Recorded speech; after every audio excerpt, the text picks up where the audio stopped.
Welcome back. In this video, we want to talk about athletes. This one's really going to be for you guys, the ones that are very in tune with your body. You're pushing your body, you play some sort of sport, or you're doing some sort of activity that requires to know how to play sports. Either you're playing professionally or amateur, whatever it is, you figured it out and you're an athlete. And now we want to tie in breathwork, how you can leverage breathwork as a modality, as a tool to help you with your performance and at the same time recovery.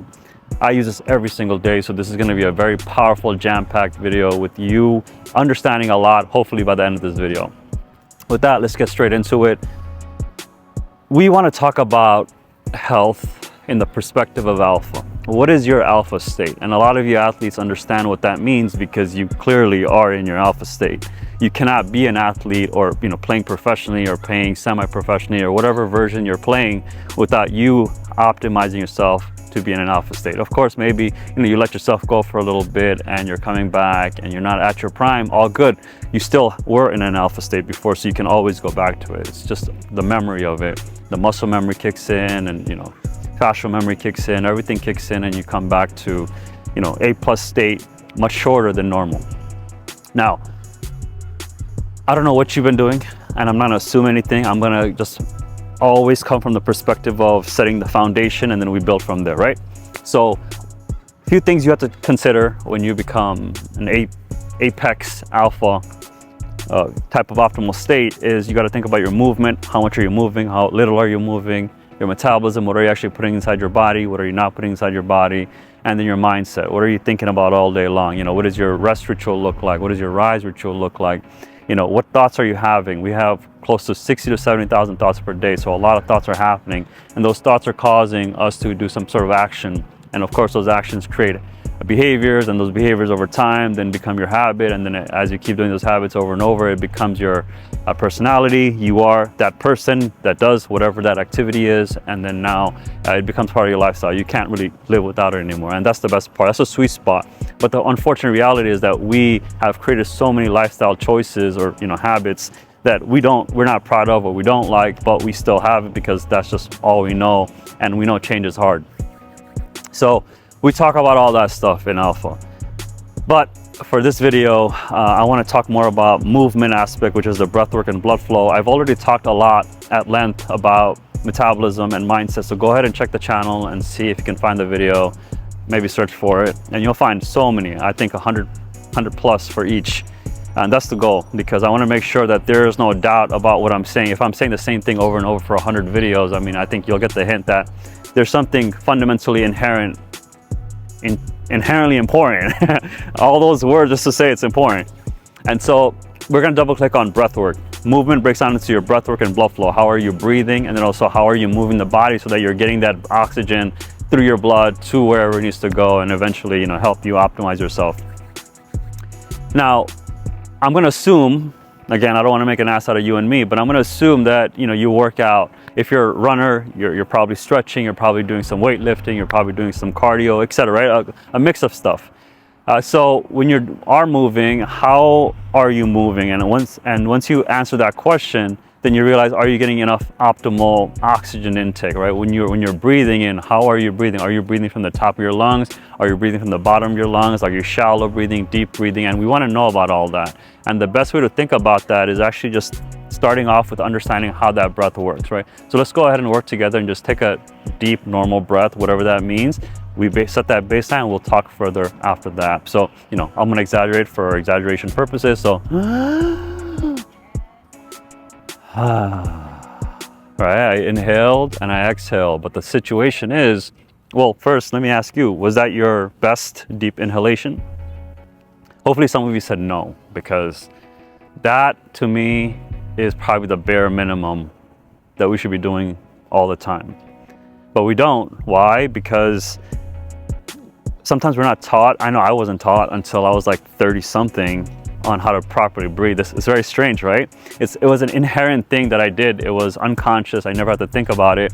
But once you start thinking about your breath consciously, you start realizing, your breath does just more than give you oxygen. Your breath actually expands your rib cage, expands your lungs, expands your full body to the potential, takes up more space so you can take in more oxygen, get that energy, and do what you will.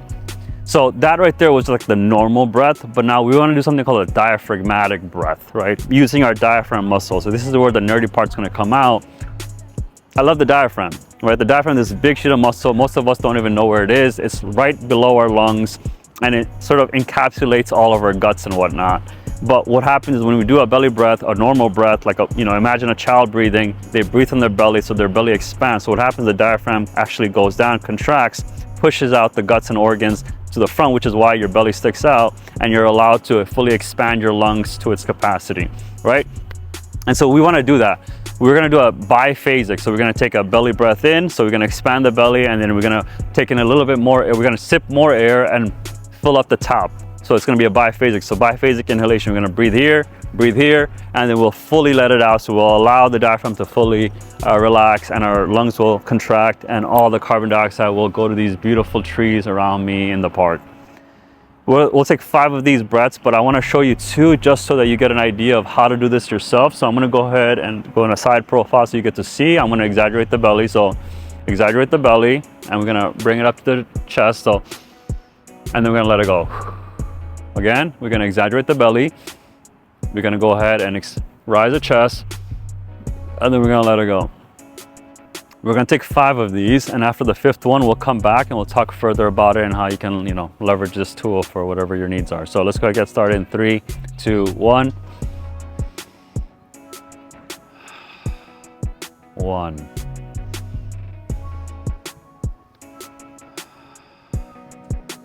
2.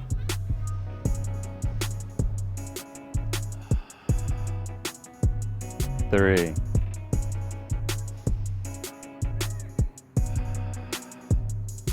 4. Last one.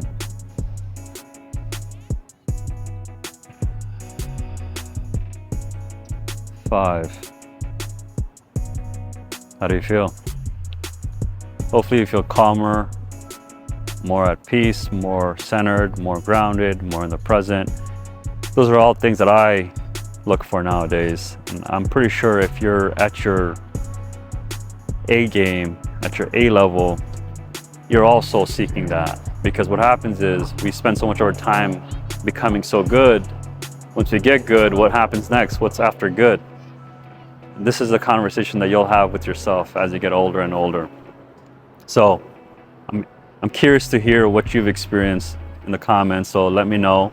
But let's come back to the topic at hand. That breath, if you've never done it before, you're welcome. If you've done it in the past, then let's talk a little bit deeper about it, because it's important that you understand it so that when you do it, it's not a vague concept or like a nebulous where you're not really understanding what you're doing, you're just doing it. And I realize that not knowing what you're doing is actually worse than knowing what you're doing, because not knowing, you're just randomly doing it, and if you're not seeing the results, you'll move on to another thing. But when you fully understand it and embody it, then you can make sure of it. And so the belly, when we did that initial breath, we just took it from the top of our lungs, right? So we didn't really expand our belly, so we didn't get the lower lobes to actually get the oxygen. So what ends up happening is that you're only getting maybe 20 to 30% of the oxygen that you can technically get from the environment. And that's not optimal. If you're an athlete, you're trying to run as faster than the next person, if you're trying to get more shots in, if you're trying to outrun your opponent so that who's trying to tackle you down, you gotta have more energy than them, right? And how do you get energy? A lot of people talk about taking energy drinks or supplements or drinking coffee or some sort of stimulant to give you more energy.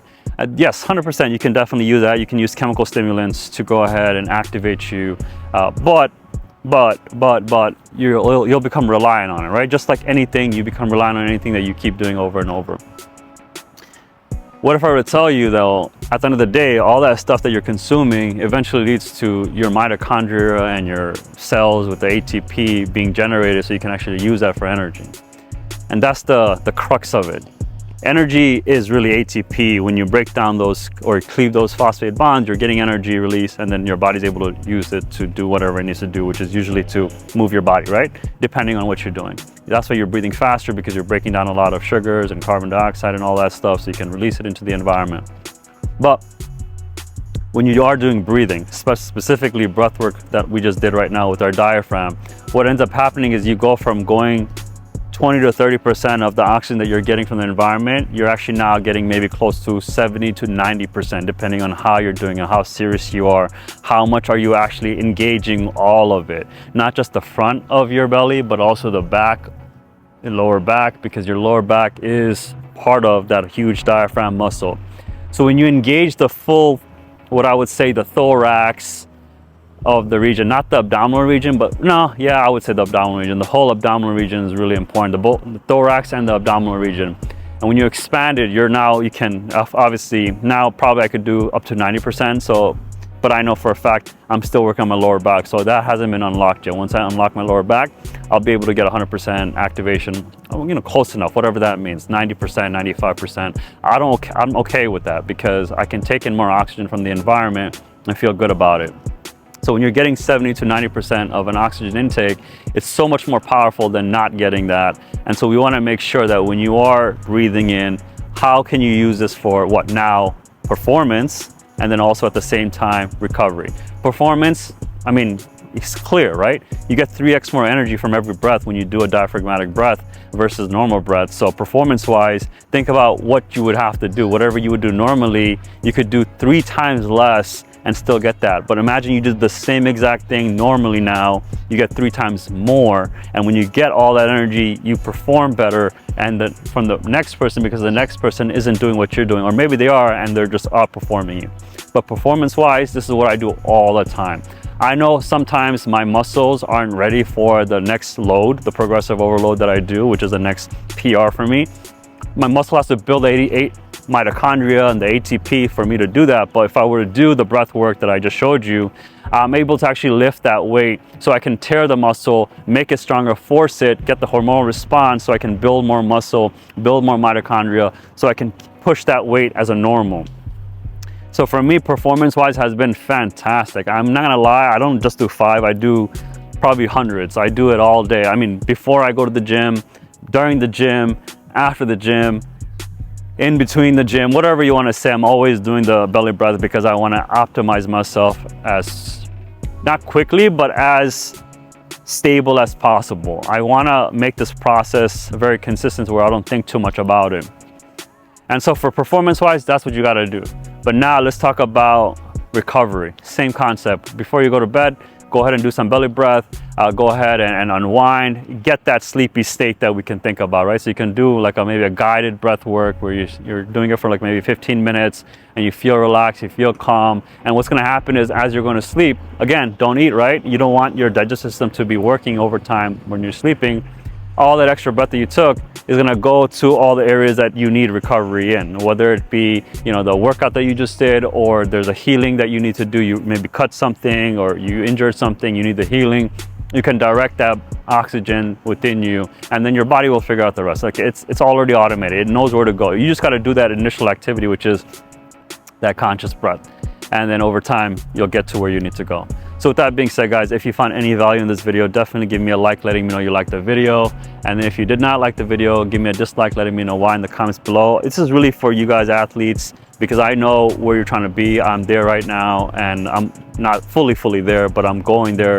And it's a great experience as long as you can go ahead and leverage yourself, your body, your breath, so movement, metabolism, mindset. What I really love to see is actually you subscribe to the channel. That tells me that you found value in this video. Everything else is like, yeah, it's great. We can definitely engage with each other. But for me to know that I'm helping you and I'm helping a lot of people, I want to know if you can subscribe. And if you do, great, amazing. We can go ahead and share it with other people as well. All that to say, my name is Shaquille. I'm with Alpha. We're here to optimize you to your genetic potential. So if you're interested in that type of content, definitely stick around. I'll see you in the next one. Take care. Bye.